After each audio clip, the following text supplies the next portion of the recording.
ብልጽግናዎቹ ሰዎች እነ ብርሃኑ ነጋ የላኳቸውም ሰዎች ለጠቅላይ ሚኒስትሩ ጆሮ የሚጥሙ ውዳሴዎችን ሲያቀርቡበት የነበረውን ፓርላማ ደሳለኝ ጫኔ ግን ጦረኛ መንግስት አገርን ማባሪያ የለሽ ጦርነት ውስጥ ያስገባ የሙሉ ጊዜ እልቂት ጠማቂ አገዛዝ ጠቅላይ ገዢ ነው ወዘተ እያሉ በስሙ ሲጠሩ ተደምጠዋል።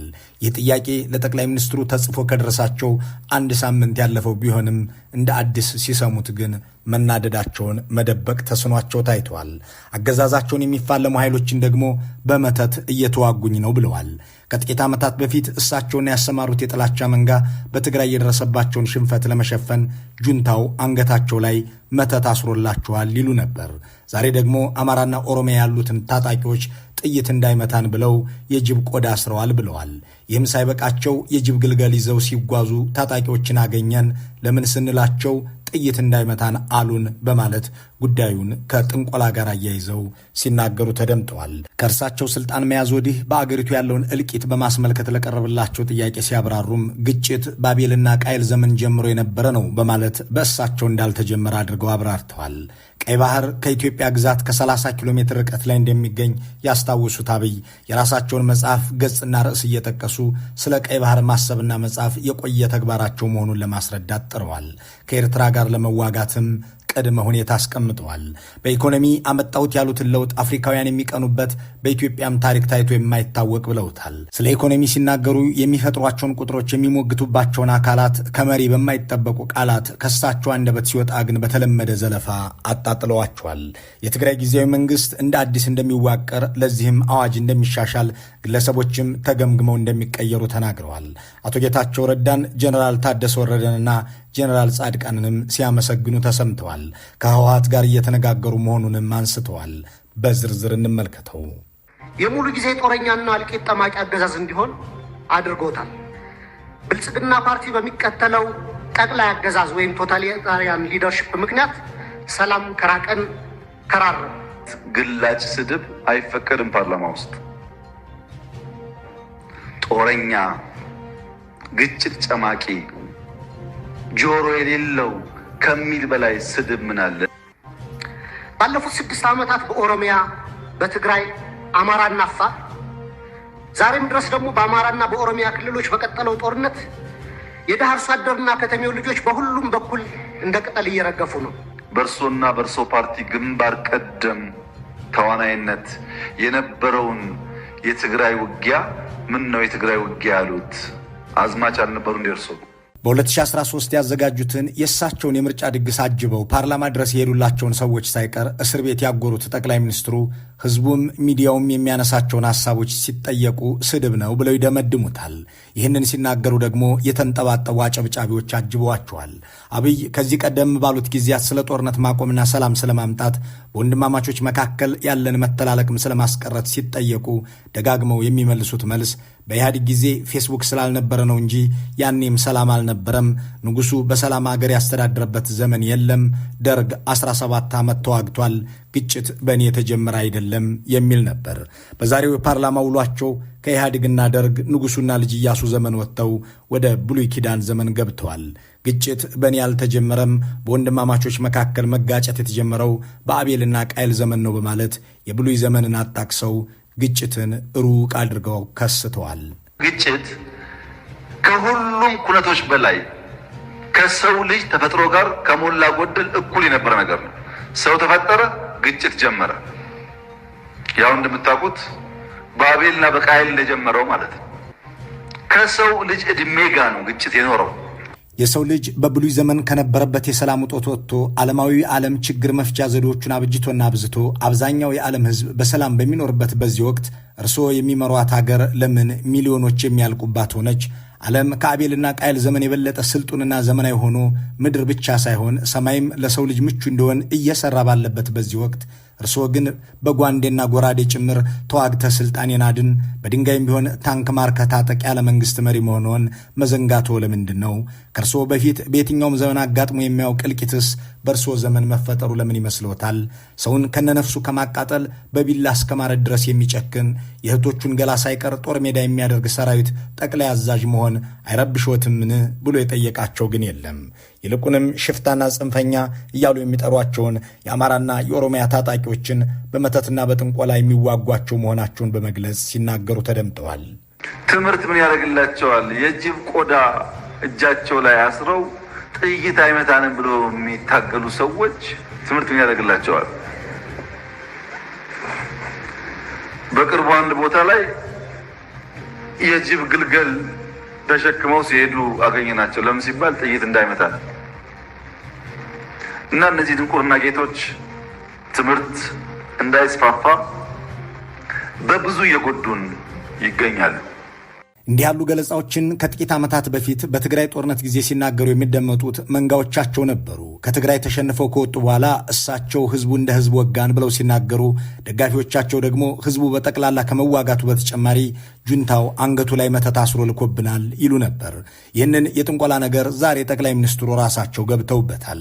የጅብ ግልገል ይዘው ተገኙ ያሏቸውን ታጣቂዎች ማንነት ግን አልጠቀሱም።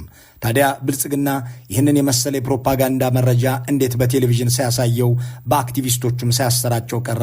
አንድ የፋኖ ወይም የኦላ ታጣቂ ከጅብ ግልገል ጋር ተያዘ ብላችሁ ሳትናገሩ የመክረማችሁ ሰበብ ምንድን ነው? ከተያዘ እንዴት ለሚዲያ ያላበቃችሁትም ብሎ ያነሳባቸውም የለም። ከዚህ ቀደም በአማራና ኦሮሚያ ካሉ ታጣቂ ኃይሎች ጋር በድብቅ እየተደራደርን ነው ማለታቸውን ያስታወሱት ጠቅላይ ሚኒስትሩ ያ ንግግር ከሁሉም ጋር በተናጠል የተካሄደ እንደነበረም አስረድተዋል። ባለፈው ፓርላማ ላይ ድርድር እያካሄድን ነው ከተቃዋሚዎች ጋር ብያችሁ ነበር። ከኦነጎችም አማራ ክልል አካባቢ ካሉ እንቀሳቀሱ ኃይሎችም ድርድሮች ነበሩ። በነገራችን ላይ በአማራም በኦሮሚያ በየትኛውም ጎጥ ያለ የጎበዝ አለቃ በየትኛውም ጎጥ ያለ በግራም በቀኝ ይደራደራል። እኔ አይደለሁም እሱ ነው ይላል እንጂ ሲወጣ ይደራደራል፣ ሽማግሌ ይልካል። ልክ እኔ ካልኩ በኋላ ግን የሚደራደረው ኤክስ ነው፣ መደራደር ተገቢ አይደለም ብሎ የሚዘምተው ደግሞ ራሱ የሚደራደረው አካል። እንዲህ እያለ የቀጠለው የጠቅላይ ሚኒስትሩ ማብራሪያ በአገሪቱ ውስጥ ያለውን ጦርነት ለማቆም የሚያስችል ምን አይነት መፍትሄ እንዳለ አልጠቆመም። ከዚያ ይልቅ በኢትዮጵያ መንግስታት ታሪክ ከጎረቤት ጋር ያልተዋጋ ብቸኛ መንግስት ነው በማለት ብልጽግናቸውን ሲያደናንቁ ተደምጠዋል።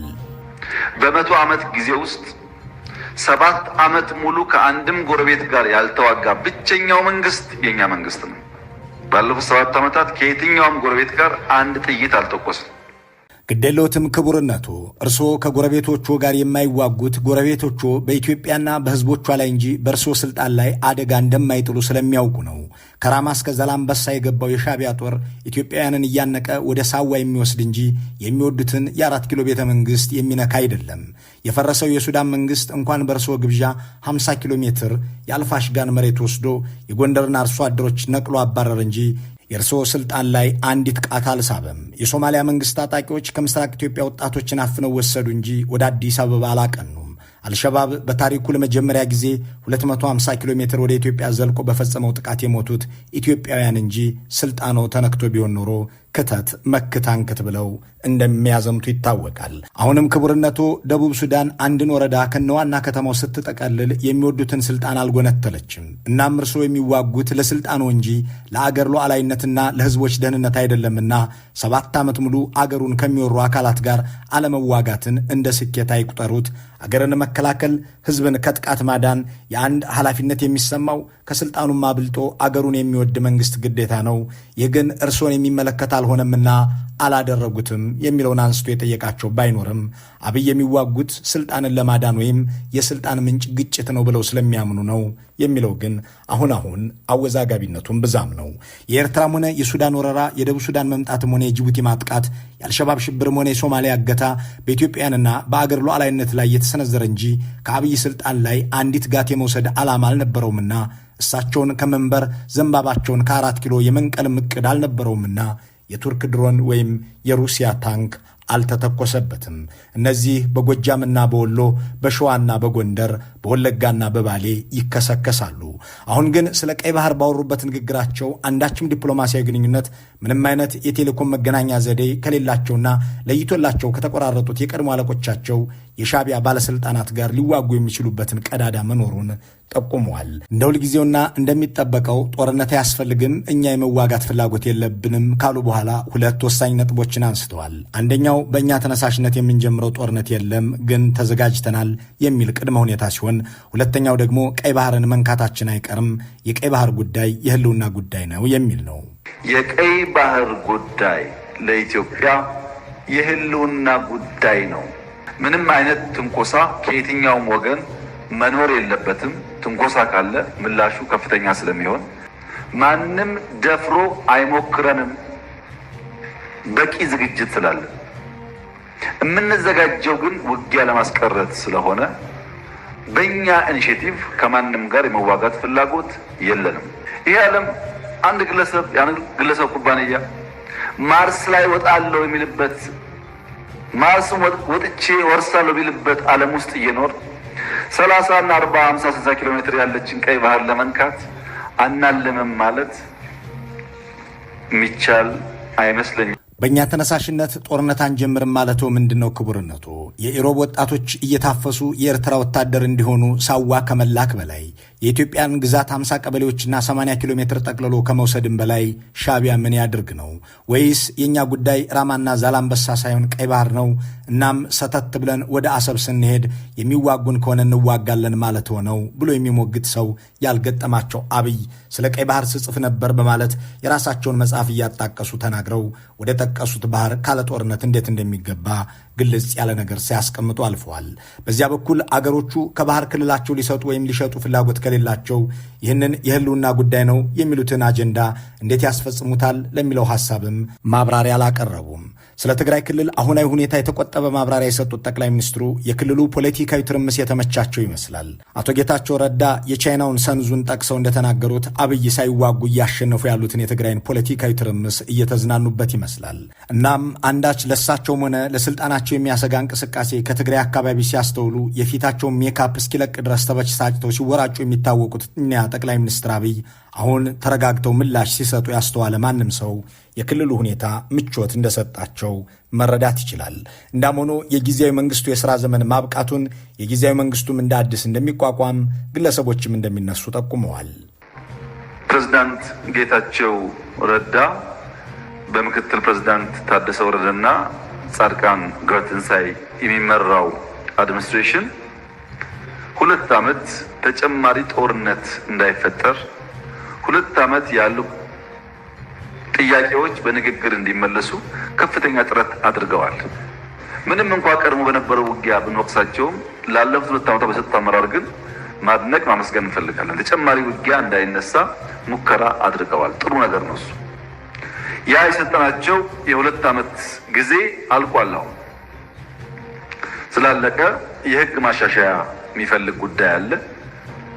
ሲቀጥል በግለሰቦች ደረጃ ለውጥ ሊካሄድ ይችላል። የትኛው ግለሰብ ከኃላፊነት እንደሚነሳ ያላነሱት ጠቅላይ ሚኒስትሩ ፕሬዚዳንቱንና ምክትሎቹን አመስግነው ከህወሓትና ስማቸውን ካልጠቀሷቸው ሌሎች ፓርቲዎች ጋር ግን እየተወያዩ መሆኑን አብራርተዋል። ፕሬዚዳንት ጌታቸው እና ምክትል ፕሬዚዳንት ታደሰ ወረደ እንዲሁም ጻድቃን ገብረትንሳኤ ጋር ልዩ ልዩ ውይይቶች ስናደርግ ቆይተን የተለያዩ ፕሮፖዛሎች ቀርበዋል። ከነሱ በተጨማሪ ከፓርቲዎች ጋር ከቲፒኤልኤፍም ከሌሎች ፓርቲዎች ጋር ንግግሮች እያደረግን ነው። በዚህ ንግግር መሰረት ህግ አሻችለን ለሚቀጥለው 1 ዓመት መጠነኛ ማሻሻያ አድርገን ኢንትሪም አድሚኒስትሬሽን ይቀጥላል የሚል እምነት ነው በእኛ በኩል ያለው።